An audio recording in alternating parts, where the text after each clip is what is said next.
This is Jonas J. Campbell from That Park Place, and this is Everything Woke about Transformers Earthspark, the reboot of the classic animated transforming robot franchise made for Paramount Plus by Nickelodeon Animation Studio, Hasbro's Entertainment One, and airing on Nickelodeon. Part 1, the first two-part mid-season finale, Age of Evolution. That haircut, and that haircut. Snazzy shades, Agent Schmoder. Optimus Prime is now an awkward goofball, Speaking jitters. turning an epic legacy character into an insecure buffoon while the legacy villain is made to look noble. Everyone get down! It's a good thing this female action hero is here, because the male heroes are useless. Give us your left arm, Prime, or we'll take it by force. Threat of bodily dismemberment in a show aimed at third graders. Now! Emasculation of a Filipino father. They want my left arm like their lives depend on it. They can have my fist! That's certainly some dialogue right there. Prime! I know you haven't seen part 2 yet, but I'm just gonna say it now. What is this show's thing with cutting off, replacing, or mutilating people's arms, including children? Mistreat my staff again, and it'll cost you more than a slice of wing. Seriously, why the fixation on amputation in a show aimed at That's for their own use. gray morality in a show aimed at third graders? The luminous stone generated your spark. Why are these the first details I've heard of their origin? As far as the narrative goes, this is so that the writers can portray Optimus Prime as an oblivious rube. For this episode, it's so they can catch the audience up through ham-fisted exposition that reflects poorly on the characters involved. Terrans, I believe you play a critical role in rebuilding our kind. By the end of this episode, you'll understand why that's actually social propaganda aimed at children. Finding this glowy rock is our new priority. You'll never guess what it introduces this time. What's the word? You're interrupting a very wholesome family moment. Devaluation of legacy characters. I hate to ask, but can you and Megatron handle their transport? And make sure those cons never scare my kids again. When giant building-sized robots need help, they call on the diverse, disabled female action. Did this lady just tell her husband that Optimus is his babysitter and to be good? I do not wish to see our kind rust away themselves, but your freedom puts my cause at risk. March! Gray morality from legacy villains in a show aimed at third graders. Hand down, Arachnimax. This is a veteran worthy of respect. Even the villain respects the female action hero. But I'll still enjoy taking that fusion cannon off your hands. Literally, of course. Again with the dismemberment. You ordered today's attack? It was unnecessary. There is no male character nearly as heroic as this diverse, disabled lady hero. And I haven't forgot that you abducted my Terran babies either! Yes, this woman also considers the two new Transformers in this show to be her children as well. Not in the they are like family sense, as in the they are actual family sense. And for that, I owe you an apology. Join me in my office. While Optimus Prime is made to look like a goofball, this triple diverse lady hero has the respect of everyone. Where Megatron goes, I go. Did I mention that everyone likes the evil Megatron more than the formerly epic Optimus Prime now? We're not gonna fit, are we? Not even going to try. Devaluation of legacy heroes. I led an infantry platoon at the Battle of the Bay. Then perhaps you'll recall the Autobots' friendly fire destroying buildings. The painting of legacy heroes as villains and making humans the casualties of their aggression in a show aimed at third graders. I came away with souvenirs. That is such a creepy way to say that he cut somebody's arm off and attached it to himself. Me too.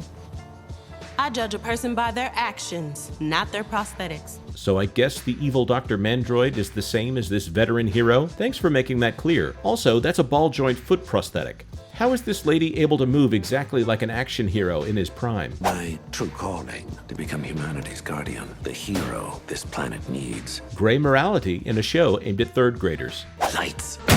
Dorothy, if this madman harmed you... He's been there the whole time. Was Megatron only able to speak if the lights were on? Also, I'm pretty sure he glows. Megatron, relax. This will only hurt as much as I want it to. Threat of painful torture in a show aimed at third graders. Silence, or I'll dismantle the Ranger for sport. Threat of dismemberment of humans in a show aimed at third graders. In exchange for his human ally.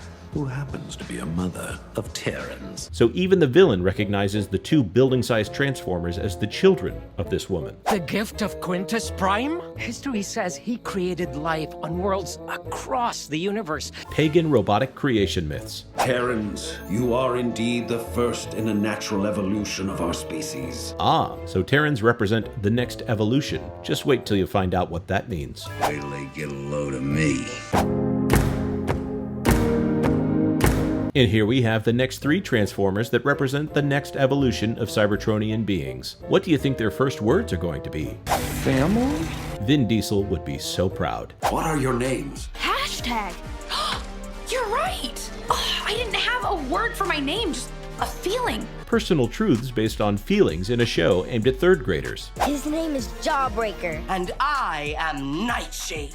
It is a delight and a surprise to meet you all. Nightshade has been given the most dialogue so far. You'll never guess why. How do we make the bad feelings go away? Contemplation of how to make the bad feelings go away in a show aimed at third graders. We barely escaped the last time we met him, and only because Mom saved us. Dilution of family roles. We don't know this mom, but we feel your love for her burning through our hearts. Yes, this set of 5 awkward robots referred to these children's mother as Mom, and the 2 kids as their brother and sister. It never stops being weird. Nightshade's pronouns are they, them. Discussion of preferential pronouns in a show aimed at children. Also, Nightshade is voiced by Z Infante. Z Infante was credited as Zachary Infante in the film School of Rock, and according to IMDb Pro, self-identifies as non-binary. He or she just doesn't fit who I am. And there it is. The next evolution of Transformers is a non-binary, gender non-conforming robot in a show aimed at children. My apologies.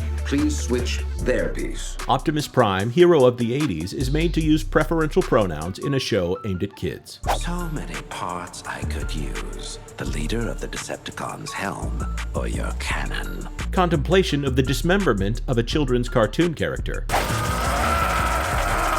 The dismemberment of a children's cartoon character. I'm not an action hero like you be, but I will do whatever it takes to save my family. I give the character points for being brave, but it still comes from a place where they've emasculated a Filipino father to make the triple diverse action lady look amazing. It's a good thing this robot decided to cling onto her right leg, otherwise it might strain credibility for this woman with a prosthetic to do all this action stuff. You're such a cut-up. Torture and dismemberment jokes in a children's show. You are crueler than I imagined. The non-binary character has more empathy than anyone else. Imagine that. I Warp and I were roommates in big guy school. Blink and you'll miss it, but it looks like Hashtag is also LGBT. This prosthetic must be on there pretty tight for this lady to dislodge this laser cannon without a kneecap to extend a kick from. Daddy? Emasculation of a Filipino father. One thing you gotta learn about this family is We do things together! This is for my family. The writers seem to think that if you just keep using the word family, that the audience will believe it. Mom! Meet your 3 new kids.